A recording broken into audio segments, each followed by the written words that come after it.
Welcome to the Everything Coworking podcast. This is your host, Jamie Rousseau. We are jumping into the new year with a new format that we're testing. I'm going to run through some Q&As from our Facebook group. If you're not a member of our Facebook group, you should jump in. We have almost 2,000 members, so it's a pretty active group. And we have some really awesome contributors that jump in and answer questions. So go find us. You can find us by just typing in Everything Coworking. You can search, by groups, or if you go straight to our shortcut URL, everythingcoworkingclub.com. So I just picked a few of the most recent questions to dive into, and they are good ones. If you are watching us on YouTube, we are putting some focus on our YouTube channel this year.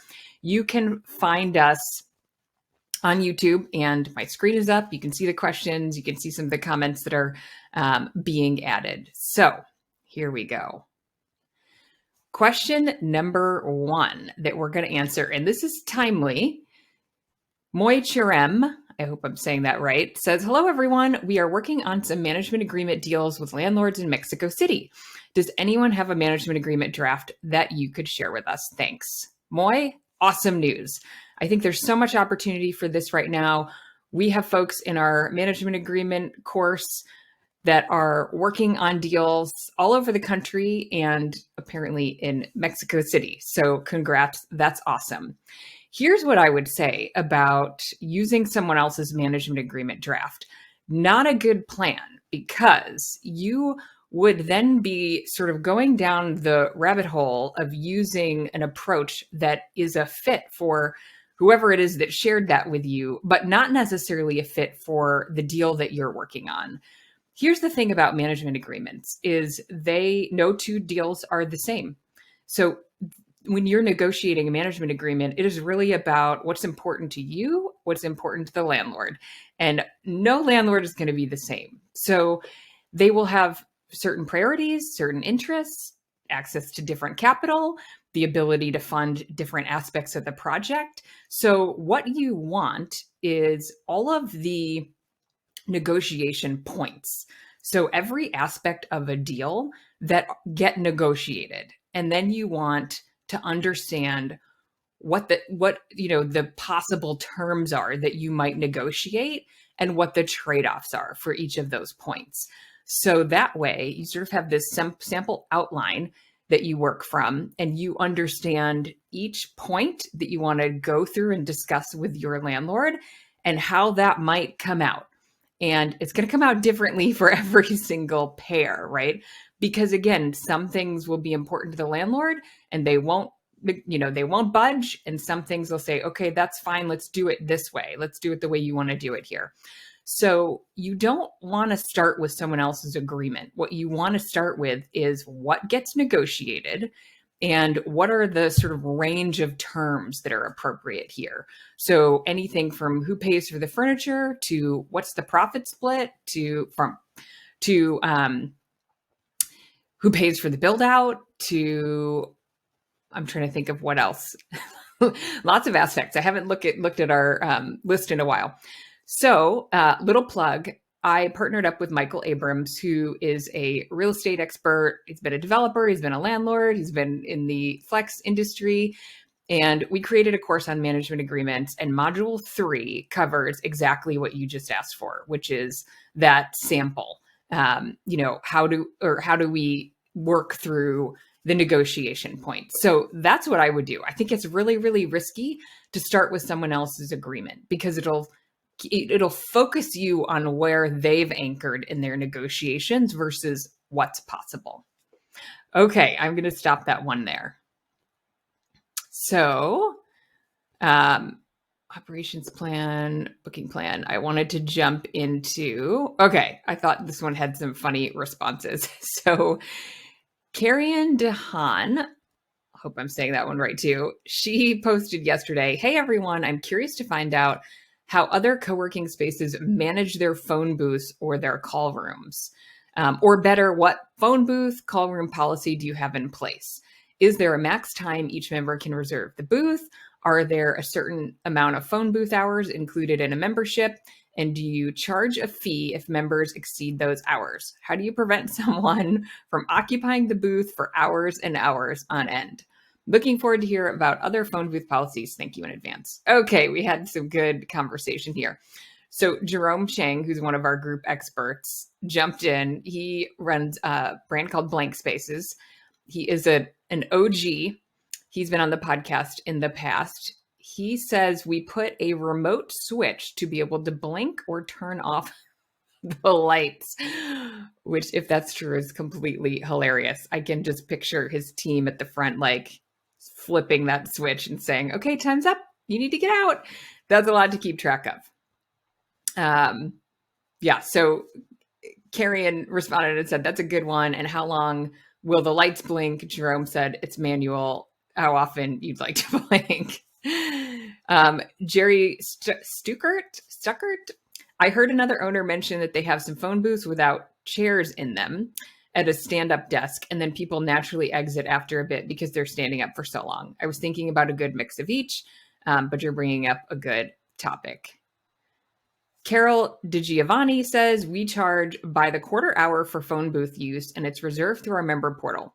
Dedicated desk and private office members can use their conference room credits in the phone booth Zoom room.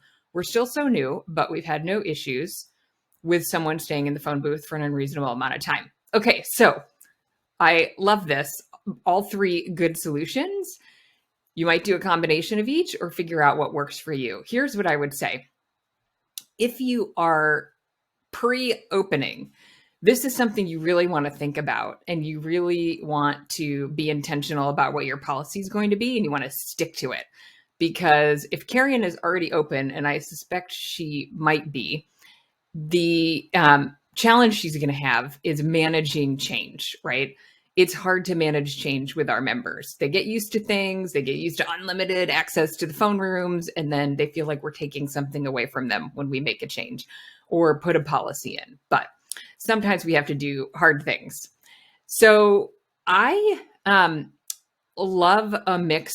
So I like to keep it really simple. And I think simple is not letting your team manage it, not, as much as I love the blinking light. I think the blinking light is like a last resort and very funny. It could add some humor. I think humor is a great way to sort of help manage challenging situations,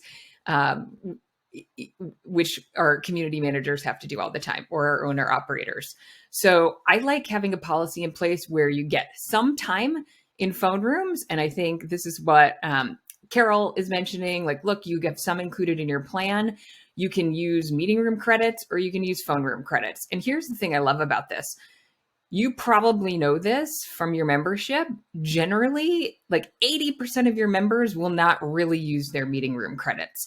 So if you give them phone room credits, that feels very useful to them, right? And they probably will use them. But you're giving them access to something they need. We've had this discussion on our flight group calls. It seems that folks feel weird going as an individual into a meeting room that's set up for 4 people and using that space for Zoom calls or phone calls.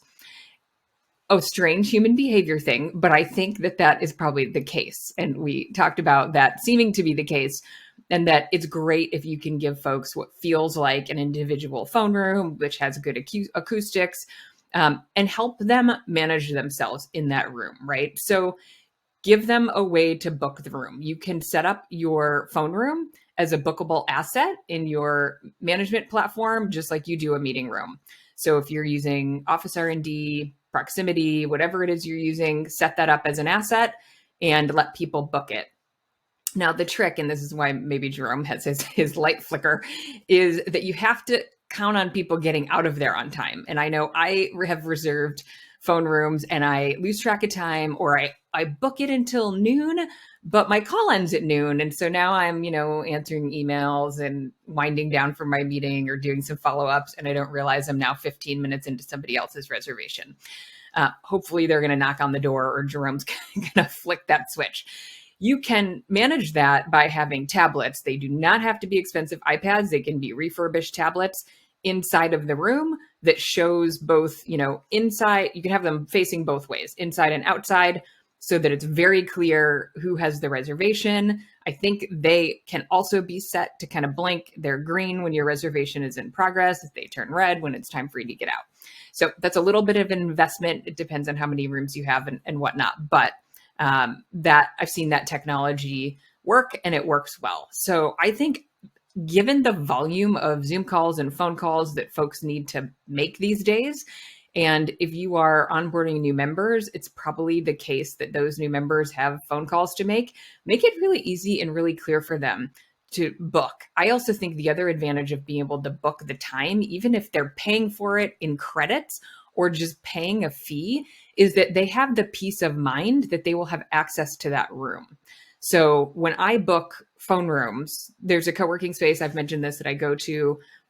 We have spend a lot of time skiing. So we rent a place in Lake Tahoe for the winter, and there's a co-working space that I go to, and I can go online because I'm online as a member, and I can book a phone room for the important calls that I have. I don't want to show up at the space and worry that I won't be able to get access to one. I want to reserve it in advance. And if I go to reserve it and all the slots are taken, then I can make a different plan, right? I'm not mad at the co-working space at that point. I know I waited too long to book it, and I just need to find another solution. And maybe that solution is the meeting room, or maybe it's, I stay home and hope the internet works as it should. So I love the peace of mind of booking. I also love that it really assigns value to that space that you're providing, because otherwise those are sort of like non-revenue generating, non-licensable spaces in your co-working space. And if you have a lot of them, which some of you, might be seeing you need to add more as your members are online a lot more on Zoom calls, et cetera, then being able to monetize them is really helpful. And you can make it a really small amount. But again, it lets people plan in advance and lets them appreciate the value of having those spaces. So your space management platform should be able to handle that. Okay, that was a long time on that one, but it's a hot topic. Hey, I just wanted to jump in really quickly before we continue with our discussion. If you're working on opening a co-working space, I want to invite you to join me for my free masterclass, 3 behind-the-scenes secrets to opening a co-working space. If you're working on opening a co-working space, I want to share the 3 decisions that I've seen successful operators make when they're creating their co-working business. The masterclass is totally free. It's about an hour. It includes some Q&A. If you'd like to join me, you can register at everythingcoworking.com/masterclass. If you already have a co-working space, I want to make sure you know about Community Manager University. Community Manager University is a training and development platform for community managers, and it can be for owner operators. It has content, training, resources, templates from day one to general manager. The platform includes many courses that cover the major buckets of the community manager role, from community management, operations, sales and marketing, finance, and leadership. The content is laid out in a graduated learning path, so the community manager can identify what content is most relevant to them depending on their experience and kind of jump in from there. We provide a live brand new training every single month for the community manager group. We also host a live Q&A call every single month so that the community managers can work through any challenges that they're having or opportunities, get ideas from other community managers, build their own peer network. We also have a private Slack group for the group. So if you're interested in learning more, you can go to everythingcoworking.com/community manager. Okay, hold on. Oh, this is a good one. I don't have all the answers here, but I thought, let's do this one. Shelby Beach posted the other day, I'm looking for any advice I can get on investors, wondering about initial investments and ROI. Also looking for advice on partnerships. My co-working space will feature salon spa services as well as a yoga studio. Does anyone have experience with these? Thanks so much in advance. Shelby, that's a lot going on for one co-working space. So investors and partnerships are 2 really big topics that you want to think a lot about before diving into. So Jess Bomarito posted a comment, which was really helpful. She said, I don't have investors in my co-working business, but when I decided to buy the commercial building my space was renting from, I pulled in financial partners and we started a separate real estate corp. Not sure my experience is relevant here, but happy to answer any questions. Thank you, Jess. Jess was on the podcast maybe April-ish. I'd have to look, 2021. And she is one of the top episodes. So if you have not listened, just Google everything coworking and Jess Bomarito, and you'll find her episode. And it's a great listen. She talks about adding a digital membership layer to her coworking business. And she and her husband also own the building that they're in. And they're in Canada. Okay, so I'm going to start with the investor piece first, but it is related to the partnership piece.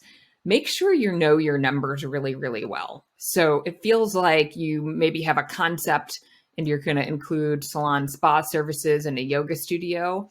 If you are going to take on investors, you want to be very, very confident in your numbers. Although I have to mention this, I am addicted to the audio documentary on Theranos.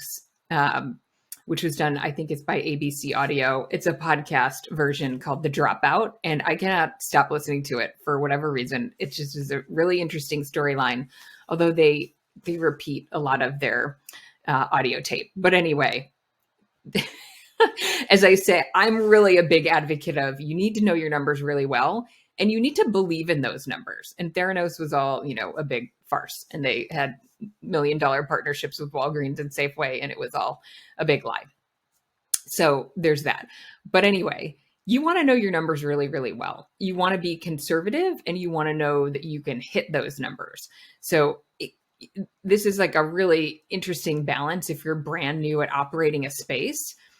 If you might consider operating some version of your model without investors, if you are able to do that, just to prove the concept and instill some confidence in your ability to run the model. If you have a lot of business experience and you think you'll be really compelling to investors, maybe you don't need to do that. I do think it is somewhat complicated to combine co-working with other services like the spa and yoga. I don't get super worried about the model where you're letting service providers rent space. I have folks in my programs that are doing that, and that's a really great amenity to your members, but also source of revenue. But it's really hard to be running like a spa model and a co-working model all at once, and the yoga studio. And I will tell you, the yoga studio is generally very hard to monetize in the co-working concept, unless it really fits into a broader sort of lifestyle club concept. Then I would be careful about calling it co-working. So many, many folks will do yoga, but they won't really commit to doing it at the co-working space. And it's hard to monetize, and it takes a lot of space. So I had a fitness studio in my space in Chicago, and it was seen as a really valuable amenity. And it was part of my overall brand. My brand was Enter Space for energy, and my tagline was work well. And I will tell you that I struggled all the time about whether I wanted to leave it as an amenity that I was not really monetizing, or I wanted to turn those into private offices. That was a struggle I had all the time. So you want to be really realistic about sort of how much share of wallet you can pull into a space where people are thinking about working. Again, unless you want to make it a broader concept and it's more of a club concept. Tessa, I am blanking on her last name. It'll come to me. We had a podcast guest several episodes ago. She operates Club Quench in Victoria, Canada. So have a listen to that episode as you're thinking about this concept. I think that will help, and sort of follow her online. It's super interesting, and she does really, really well, but she's a broader sort of club concept, not just co-working. So back to the investors. I want you to be really confident in your model, and I want you to do lots and lots of due diligence about how monetizable or how to monetize these services within your space. There's a space in Tucson called the L Offices, and they have a fitness studio, and Crystal does an awesome job at monetizing that space. I won't share, all the details, but she's been really focused on how she does that. So it takes up real estate, but her members will love it. And she has some training and some classes that are going on in there that she gets paid for. So there are definitely ways to do that. Related to partnerships, for anyone that works closely with me, you know, partnerships make me very anxious because they can be fraught with challenges. So if you are thinking about taking on a partner, again, you want to be very careful about the model. And really with the model, what I mean is you have to find the sweet spot of the size of space and the pricing and the offering and aligning with your target member so that you create a space that generates enough profit to pay back your investors and to pay you and a partner. That can be challenging if it's not on a pretty big scale. So you're probably looking at a space that's 20,000 square feet in order to be able to give any sort of real return to investors and have profit to share between you and a partner. Unless you, probably, even if you own the building, owning the asset, as Jess mentioned, is a really, really huge advantage, especially when you're experimenting with the model. Experimenting with a new model and having to pay rent is really, really challenging. So I would plant the seed. Could you look for a building to buy and get the investors to help with the building asset, as Jess mentioned, and then create kind of a favorable ramp up situation where you're not paying full rent until you really got the model down. So I think there are some creative ways to think about that. So maybe my other piece of advice would be don't rush into this. And also anybody who's listening, please jump in and give your advice to Shelby. You can jump into the Facebook group. I know we have folks who kind of lurk around and don't always answer questions or ask questions, but we have a lot of really experienced folks in the group.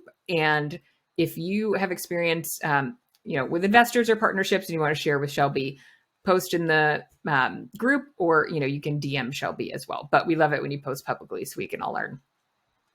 Partnerships. My big advice would be, besides knowing the numbers and making sure there's room for a partner and that you can still achieve your goals, make sure you have an operating agreement that is legal, that is, get an attorney, get a good template, and make sure that it's executed and it's on file and you're working from this operating agreement. So the operating agreement is kind of like the management agreement, where you're outlining all the ways that you'll work together, who's responsible for what, who's putting in what money, who's getting paid, how they're getting paid, when they're getting paid, what happens if something goes wrong, how you get out, what happens if someone dies. You have to answer all the what ifs. And it's a lot of work, but it's really, really, really, really important, because I think partnerships really fail when there's not clarity around roles and how things work and who gets what out of the deal. And so you want really, really clear expectations for both parties going into the arrangement, or else somebody might have some failed expectations and want out. And that will be challenging because you have to figure out, if you don't have anything in writing, who owes who what, how do we buy out what, just too much to figure out. So be very, very, very clear going into this. And the challenge with the sort of pre-launch part of the business is we get excited about our ideas and we want to dive in, and we don't want to deal with all this like legal and paperwork and slowing down and doing the numbers and all those things. But it's super, super important. And Shelby, I will mention, I run a co-working startup school, and I think might be the third module is all about the numbers. And we just updated our financial model, and it allows you to kind of plug in what you're thinking about, what your assumptions are, and it will give you an output of a sample pro forma so that you can kind of play with the numbers. You will have to do some customizing because you have some additional services, but start with the numbers and then look at, okay, what makes sense in terms of getting investors? Should they invest in the operating business or should they invest in the real estate? How long, is their investment period? Here's the other thing I will say about investors is, if you sign a lease, it may be that you do not break even on the project until year 3, 4. If it's a really expensive build out, it could be 5 years. So that's a really long timeline for investors. And so you want to get investors that understand that. or that you create a structure that makes sense. So you may have positive cash flow after, say, year one. It depends, we hope. But you may not sort of pay back the whole project until year 4 or 5 on a lease, which can be really challenging. So you want to structure payment to your investors that allows you to pay them, give them their dividend, or however you're structuring, in years 2, 3, et cetera. But you may have to ramp that up over time. And you'll want to think about, anyway, you'll have to kind of, do some real work on the numbers to look at time and the rate of return that you can give them and make sure that it all makes sense. There are lots of folks who open spaces with investors. It certainly gets done. You just want to be really, really careful. So, because managing investors is like managing a boss, right? You have to monthly reporting. You need to have good dashboards, good KPIs in place so that they're confident that you're doing the right things, even when things don't go as you expect. So no surprises, all those things. That's another thing to kind of take on as you're starting a co-working space. Okay, I'm going to leave that there and stop here. And we'd love some feedback if you like the Q&A format. Let us know if you have a question that you want answered. You can email us directly or just post in the Facebook group, and we'll hopefully we will get to it. So I hope you guys are off to a great week. We're in the middle of January already here. So I'd love to see you in the Facebook group, and we'll see you on the podcast and on YouTube next week with a great interview.